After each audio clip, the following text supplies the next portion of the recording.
예수님께서 오병이어로 수천 명의 사람들을 배불리 먹이셨습니다. 이 기적은 생각해 볼수록 놀라운 기적입니다. 만약 우리가 그 자리에 있었다고 한번 상상을 해보세요. 예수님의 손에서 어린아이의 도시락 오병이어 떡 5개와 물고기 2마리 예수님 손에 들렸는데 거기서 계속 음식이 나오는 거예요. 그래서 수천 명의 사람들이, 그 자리에 있는 사람들이 그걸 먹고 다 배가 불렀다. 만약에 우리가 그 현장에 있었다고 한다면 받은 떡이 코로 넘어가는지 입으로 넘어가는지 아마 헷갈릴 정도로 아주 황홀하고 또 너무너무 놀랍고 그랬을 것입니다. 이 떡 5개와 물고기 2마리로 수천 명의 사람들을 배불리 먹인다. 이것은 정말로 하나님의 놀라운 역사요, 또한 기적이죠. 이 강렬한 기적을 체험한 사람들이 예수님을 붙잡고는 우리의 임금이 되어 주십시오라고 그렇게 강청을 한 것, 이것은 어떻게 보면 당연한 일이라고 할 수가 있습니다. 그런 지도자가 있다면, 그런 사람이 있다면, 우리를 배불리 먹일 수 있는, 그 조그만 것으로도 우리를 능히 배불리 먹일 수 있는 지도자가 있다면 그 사람을 우리의 임금으로 삼는 건 너무나 당연하겠죠. 우리가 대통령 선거하면 이 후보자들이 다 무슨 공약을 겁니까? 결국 다 따지고 보면 잘 살게 해주겠다는 거 아니에요, 그죠? 국민들을 다 잘 살게 해주겠다. 내가 대통령이 되면 우리가 국민들을 다 잘 살게 해주겠습니다. 그렇게 말하는 거 아니에요? 우리가 이제 그 중에 보면서 야, 저 사람이 되면 진짜 우리가 잘 살겠다. 그 사람한테 표를 주는 것 아닙니까? 하물며 예수님은 오병이어로 수천 명의 사람들을 배불리 먹이셨어요. 그런 분이 우리의 대통령이 된다면, 우리의 임금이 된다면 이거는 더할 나위 없겠죠, 그죠? 하지만 예수님은 자기를 임금 삼으려는 사람들의 속셈을 아시고 산으로 홀로 떠나셨습니다. 이때 예수님은 제자들로 하여금 호수 건너편으로 먼저 건너가도록, 배를 타고 건너도록 하셨어요. 그리고 한밤에 이제 사람들이 흩어졌을 때 예수님 물 위를 걸으셔서 제자들에게 가셨고 그 건너편으로 가셨습니다. 다음 날 수많은 사람들이 예수님을 찾아 호수 건너편으로 왔습니다. 하지만 예수님은 자기를 찾아온 사람들에게 조금은 냉정하게 대답을 해주셨어요. 오늘 읽은 본문 앞에 있는 26절 말씀입니다. 이 말씀 같이 한번 읽어봅니다. 시작. 예수께서 대답하여 이르시되 내가 진실로 진실로 너희에게 이르노니 너희가 나를 찾는 것은 표적을 본 까닭이 아니요 떡을 먹고 배부른 까닭이로다. 예수님은 자기를 찾아온 사람들에게 너희가 표적을 보고 온 것이 아니라 너희가 떡을 먹고 배불러 가지고 나를 찾은 것이다, 이렇게 말씀하셨어요. 이 예수님의 말씀을 우리는 잘 이해할 필요가 있습니다. 먼저 표적을 본 까닭이 아니다 라는 말씀은 너희가 나를 찾은 것은 내 정체, 내가 누구인지를 너희가 알았기 때문에 온 것이 아니다 라는 뜻입니다. 이 표적은 기적을 말하는 것인데 단순한 기적이 아니라 이 표적은 그것을 행한 분이, 그 기적을 행한 분이 누구인가를 보여주는 그런 기적을 일컬어서 표적이라고 그래요.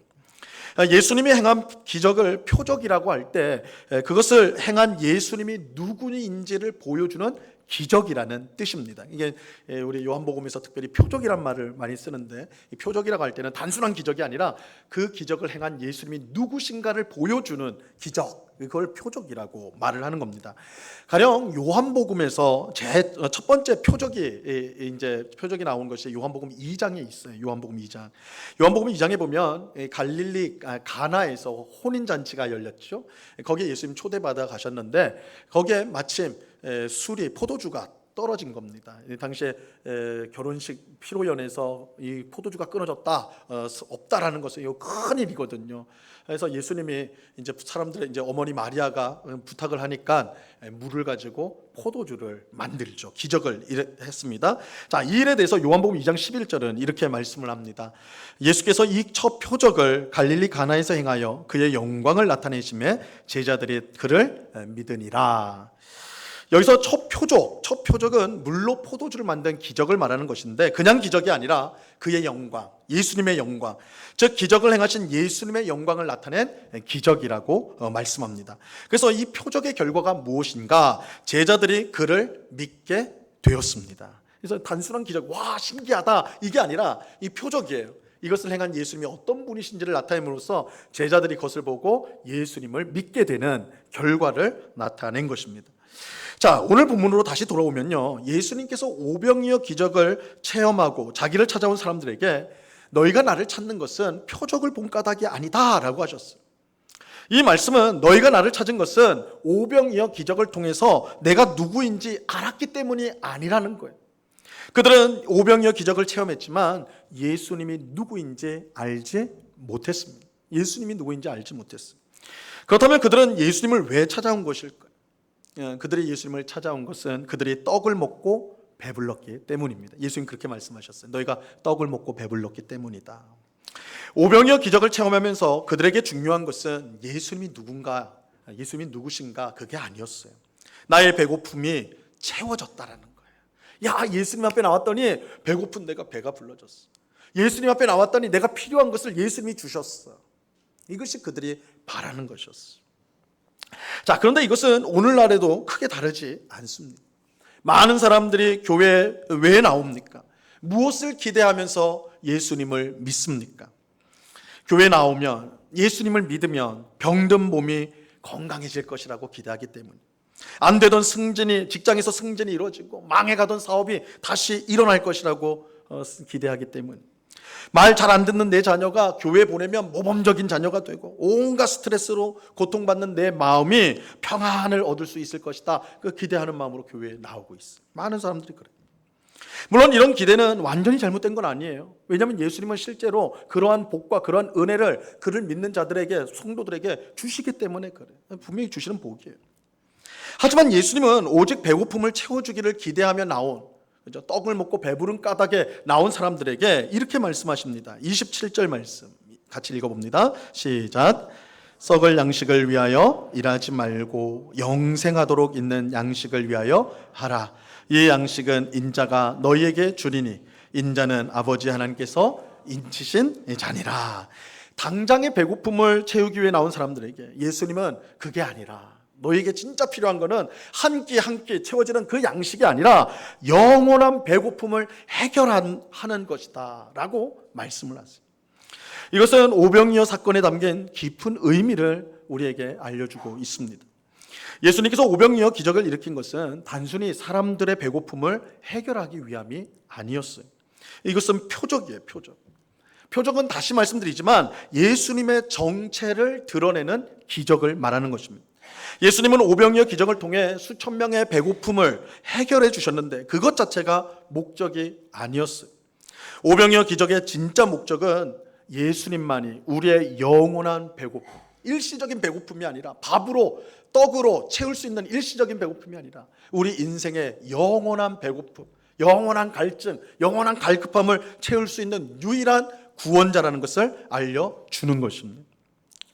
하지만 사람은 밖으로 드러난 것에만 보통 주목할 뿐이지 그 너머에 있는 본질은 잘 보려고 하지 않아요. 여러분들은 어떻습니까?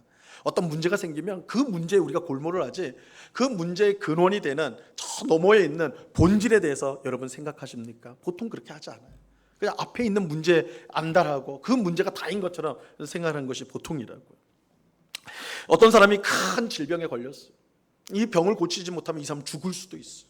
그럼 이 사람 어떻게 합니까? 이 병을 고칠 수 있는 길을 찾기 위해서 수단과 방법을 가리지 않고 그 길을 찾을 거란 말이에요.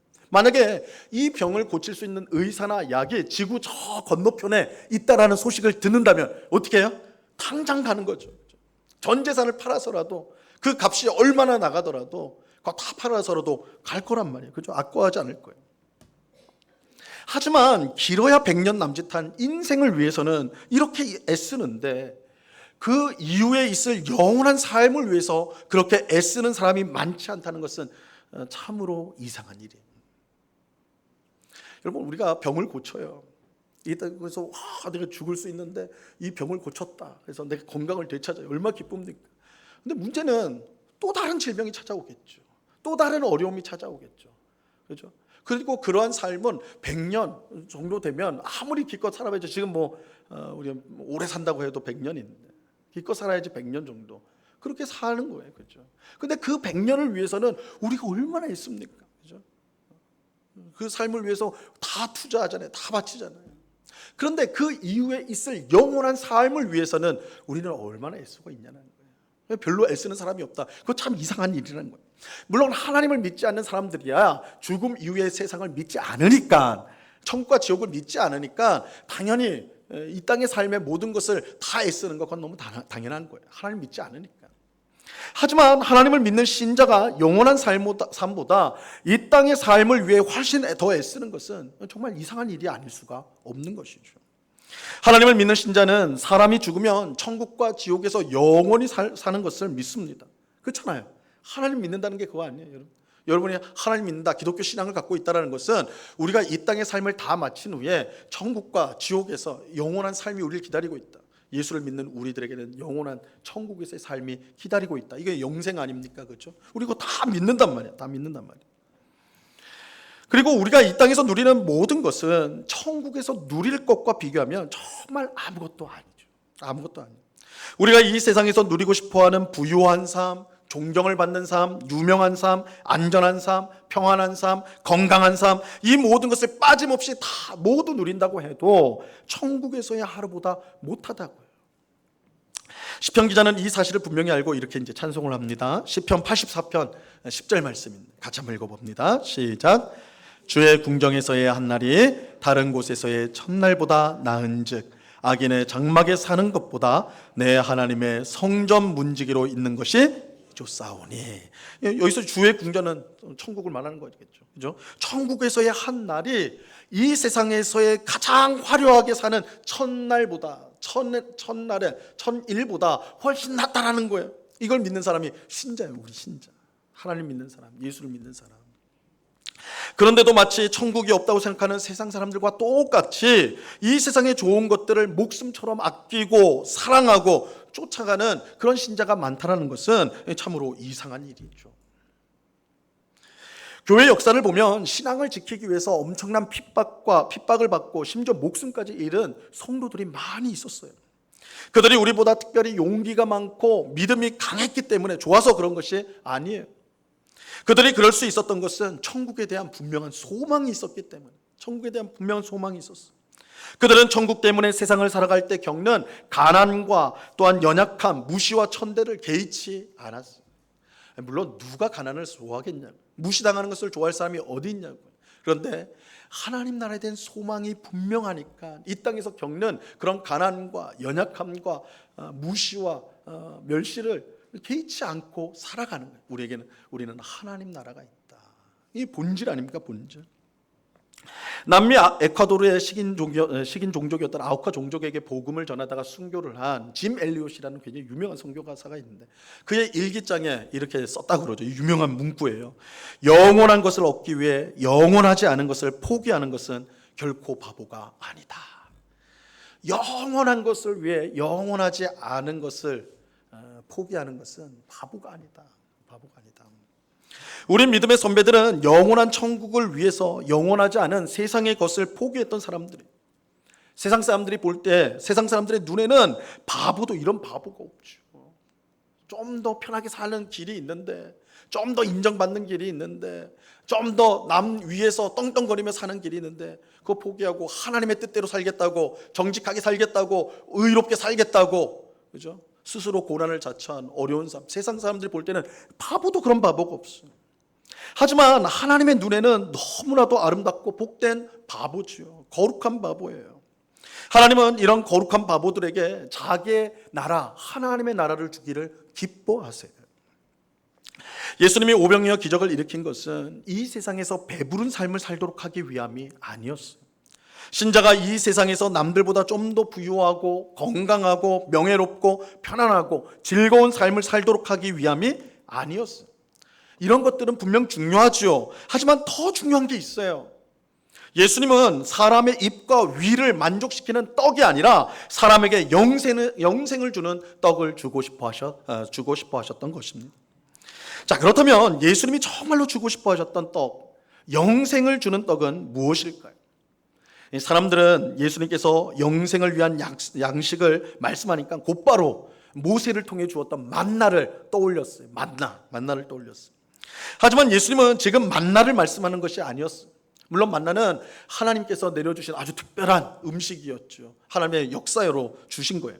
그러나 그것이 예수님이 주고자 하는 떡은 아닙니다. 왜냐하면 만나도요, 이 세상 음식과 똑같아요. 먹으면 당장은 배부르지만 다시 배고파지는 거예요. 그래서 만나도 매일 주셨거든요. 매일. 왜냐하면 먹으면 배고파지니까. 예수님이 주고자 하는 떡은 이런 떡이 아니라 하늘로부터, 하나님께서 하늘로부터 주시는 하나님의 떡이었어요. 자, 오늘 본문 32절과 33절을 보시기 바랍니다. 우리 이 말씀을 같이 읽어봅니다. 시작. 예수께서 이르시되 내가 진실로 진실로 너희에게 이르노니 모세가 너희에게 하늘로부터 떡을 준 것이 아니라 내 아버지께서 너희에게 하늘로부터 참 떡을 주시나니 하나님의 떡은 하늘에서 내려 세상에 생명을 주는 것이니라. 참된 떡, 하나님의 떡, 그죠? 하나님의 떡은 하나님께서 하늘로부터 주시는 것이며 그것은 생명을 주는 것이다 라고 말씀하세요. 이 말씀을 들은 사람들이 주여 이 떡을 항상 우리에게 주옵소서 그렇게 말을 해요. 이때 예수님은 하나님이 주시는 떡의 진정한 정체, 이 떡이 뭐냐 그것을 밝혀주세요. 자, 35절 말씀입니다. 같이 읽습니다. 시작. 예수께서 이르시되 나는 생명의 떡이니 내게 오는 자는 결코 줄이지 아니할 터이요 나를 믿는 자는 영원히 목마르지 아니하리라. 예수님은 하늘로부터 내려오는 참떡, 하나님의 떡이 뭐냐? 나다. 예수님은 내가 떡이다, 나다라고 말씀을 하세요. 예수님이 하나님의 떡이고 영생을 주는 떡이에요. 하지만 이 말씀을 딱 듣고 나면 이 떡은 먹어야 된다, 입으로 넣어야 되는데 그럼 예수님이 떡이다라면 예수님은 어떻게 입에다 넣을 수 있는가? 그죠? 물론 예수님을 먹는다는 것은 그의 살을 먹는다는 뜻은 당연히 아닙니다. 하지만 예수님께 왔던 사람들은 실제로 그렇게 착각을 했어요. 오늘 본문 뒤에 있는 52절 말씀에 보면요, 이렇게 말씀합니다. 그러므로 유대인들이 서로 다투어 이르되 이 사람이 어찌 능히 자기 살을 우리에게 주어 먹게 하겠느냐. 그들은 예수님께서 내가 생명의 떡이다, 하나님의 떡이다 그러니까 그럼 예수님을 먹어야 된다는 건데 아니 사람을 어떻게 먹나. 실제로 그렇게 말을 하는 거예요. 이 말은 이들의 영적인 눈이 얼마나 지금 감겨 있는가를 보여주는 거예요. 그들은 눈앞에 밖에 자신 눈에 보이는 그것밖에는 볼 수 없는 사람들이었어요. 떡을 먹어야 되는데 우리 앞에 있는 예수님을 우리가 어떻게 먹나, 그 살을 어떻게 먹나 이렇게 말하고 있는 거예요. 생명의 떡이신 예수님을 믿는다는 것은 당연히 그의 살을 먹는다는 뜻이 아닙니다. 이 35절, 우리 방금 읽었던 35절 말씀에 보면 생명의 떡이신 예수님을 먹는 두 가지 방법이 나와요. 이게 예수님을 먹는 것이다. 첫 번째는 예수님께 오는 거예요. 예수님께 오는 거, 그렇죠? 예수님께 오는 거. 내게 오는 자는 결코 줄이지 않을 터이요. 그래서 예수를 먹는다는 것은 뭐 하는 거예요? 예수님께 오는 거예요. 예수님께 나가는 거예요. 그게 예수님 먹는 거예요. 그리고 두 번째는 예수님을 믿는 거예요. 예수님을 믿는 거. 나를 믿는 자는 영원히 목마르지 아니하리라. 그죠? 예수님을 믿는 거. 이게 예수님을 먹는 거라는 뜻이에요. 먹는 거. 그런데 예수님께 와서 그를 믿으면, 그래서 예수님이라는 생명의 떡을 먹으면 어떻게 되느냐? 결코 줄이지 않고 영원히 목마르지 않게 된다라고 말씀합니다. 한 번 먹고 다시 배가 고파지는 그런 떡이 아니에요. 한 번 먹으면 영원히 줄이지 않고 목마르지 않는 떡이에요. 하지만 예수님을 먹으면 영원히 줄이지 않고 목마르지 않다는 이 말씀의 뜻이 무엇인가? 이게 미스테리하게 들려요. 오늘 읽은 본문 바로 뒤에 나오는 54절 말씀에 그 뜻이 나와 있습니다. 54절을 같이 읽어봅니다. 시작. 내 살을 먹고 내 피를 마시는 자는 영생을 가졌고 마지막 날에 내가 그를 다시 살리리니. 생명의 떡이며 하나님의 떡이신 예수님을 먹는 자가 영원히 줄이지 않고 영원히 목마르지 않는다라는 말씀의 뜻은 영생을 가지게 된다는 거예요. 영생을 가지게 된다. 마지막 날에 부활하여 하나님 나라에서 영원히 살아가게 된다라는 것입니다. 여러분, 우리는 이 땅에서 매일 떡을 먹어야 돼요. 저는 떡 안 먹는데요, 목사님. 밥 먹는데요. 똑같은 말이에요. 떡이나 밥이나, 그죠? 우리는 떡을 먹어야 살아요. 밥을 먹어야 살아요. 돈이 있어야 살아요. 권력이 있어야 살아요. 그죠? 건강이 있어서 살아요. 이게 세상의 것들이에요. 그죠? 우리는 매일 그러한 것들을 먹어야 돼요. 그것들을 먹어야 사는 존재. 하지만 이렇게 먹는 떡은요, 우리를 영원토록 살게 하지 못해요. 아이러니하죠. 우리가 계속 떡을 먹어요. 계속 밥을 먹어요. 돈을 계속 벌고 돈을 가져요. 건강을 위해서 열심히 운동도 해요. 계속 그런 것들을 합니다. 근데 그것이 영원토록 우리에게 있지 않아요. 역설적으로 우리는 떡을 계속 먹지만, 세상의 것들을 계속해서 모으지만, 가지지만 점점 우리는 죽어가고 있어요. 점점 죽어가요. 아무리 많은 떡을 먹어도 결국은 우리는 죽어요. 예수님은 우리에게 이 떡이 아닌 아무리 먹어도 결국은 죽을 수밖에 없는 그런 떡이 아닌 진짜 떡, 하늘로부터 오는 떡이 있다라고 말씀하는 거예요. 하나님의 떡, 생명의 떡이 있다라고 이야기하는 것입니다. 그리고 그 떡은 다름 아닌 예수님 자신이라는 거예요. 떡은 예수님 자신이에요. 우리가 하나님의 떡이신 예수님을 먹을 때 우리는 죽지 않아요. 죽지 않는다는 게 뭐예요? 이 세상의 것들 아무리 많이 먹고 가진다 해도 만족할 수가 없는데, 예수님을 믿으면, 예수님 앞에 나와서 예수님을 믿으면 우리가 진정한 만족을 누린다. 목마름이 사라진다. 허기짐이 사라진다. 영생을 가지게 된다는 거예요. 영생을 가지게 된다. 예수님께서 이것을 우리에게 항상 기억하도록 하기 위해 만든 예식이 있어요. 바로 오늘 우리가 행하고자 하는 성찬식이에요. 성찬식. 우리는 성찬을 통해 떡과 포도주를 먹고 마셔. 근데 성찬 때 먹고 마시는 떡과 포도주는 그 자체로 중요한 건 아니에요. 이 떡과 포도주가 뭘 가리키고 있는가가 중요해요. 뭘 가리켜요? 생명의 떡, 하나님의 떡이신 예수 그리스도를 가리켜요. 예수님이 우리에게 말씀하죠. 이 떡과 이 포도주가 나다, 내 살과 내 피다 라고 예수님 말씀하셨죠. 우리는 성찬을 통해 예수님의 살과 피를 먹어요. 이것은 우리가 예수님께 나와서 그를 믿는 것을 뜻하는 거예요. 그렇게 함으로써 우리는 영생을 얻게 됩니다. 마지막 날 부활하여 하나님 나라에서 영원히 살게 될 것을 확신하게 되는 것입니다. 우리는 성찬을 통해 이 세상에 있는 떡이 우리를 진짜로 살게 하는 것이 아님을 기억해야 돼요. 그러니까 우리가 성찬을 먹을 때 기억해야 될 것, 우리가 먹는 이 양식, 이 세상에서 우리가 먹는 것이 우리를 살게 하는 것이 아니에요. 이게 성찬식이 우리에게 가르쳐주는 거예요. 그럼 뭐가 우리를 살게 하느냐? 하나님의 떡이신 예수 그리스도만이 우리에게 영생을 주시고 우리를 살게 해 주시는 것입니다. 그러므로 우리는 성찬 때 내가 가까이 하고 소유하고 싶어하는 세상의 것들을 내려놓고 예수님께 나와야 돼요. 성찬은 예수님께 나가는 거예요. 예수님께 나가는 거예요. 내가 소유하고 싶은, 그리고 가지고 싶은 그것들을 내려놓고 예수님께 나오는 거예요. 우리는 성찬 때 내가 믿고 의지하는 세상의 것들을 포기하고 예수님을 온전히 믿어야 하는 것입니다. 왜냐하면 예수님만이 우리에게 영생을 주고 진짜로 살게 해 주시기 때문입니다. 우리를 살게 하는 것은 이 세상의 떡이 아니에요. 이 세상의 좋은 것들이 아니에요. 우리를 살게 하는 것은 예수님입니다. 예수님이 우리를 살게 하세요. 우리에게 영생을 주시는 분은 예수님밖에는 없습니다. 이 믿음을 가지고 오늘 우리는 성찬에 참여해야 하는 것입니다. 여러분, 성찬을 통해 예수님께 나오시기를 바랍니다. 여러분, 오늘 성찬하는데 물론 여러분은 다 자리에 앉아서 떡과 포도주를 받아 마시지만 여러분의 영혼은 주님께로 달려나가야 되는 거예요. 떡과 포도를 할 때 제가 예수님께 나아갑니다. 세상을 향해 나아가지 않고 예수님을 향해 나아갑니다. 그런 마음이 가져야 돼요. 또 예수님을 믿으셔야 돼요. 내가 가까이 하고 가지하고 싶어하고 믿고 의지하고 싶은 세상의 것들을 우리가 내려놓고 예수님만 믿는다고, 예수님만을 의지한다고 그렇게 고백해야 하는 것입니다. 이 세상의 것들이 우리를 살게 하지 못해요. 세상의 떡은 잠깐은 우리를 만족을 주지만 다시 배고프게, 다시 갈급하게 하고 결국은 우리를 죽게 해요. 우리를 영원토록 살게 하는 것은 생명의 떡, 하나님의 떡이신 예수 그리스도밖에는 없는 것입니다. 우리는 사실을 알고 우리는 영원한 삶을 위해 예수님께 나오고 그를 믿어야 하는 것입니다. 하나님의 떡이신 예수님을 믿어야 돼요. 그런 사람에게 영생이 주어지고 진정한 삶이 주어지게 되는 것입니다. 오늘 성찬을 통해 이 은혜를 풍성히 누리는 우리 모두가 될 수 있기를 간절히 바랍니다. 떡과 포도주를 받아 먹고 마실 때 예수님께 더 가까이 나가시길 바라요. 예수님만을 더욱더 믿고 의지하는 우리 모두가 될 수 있기를 바랍니다.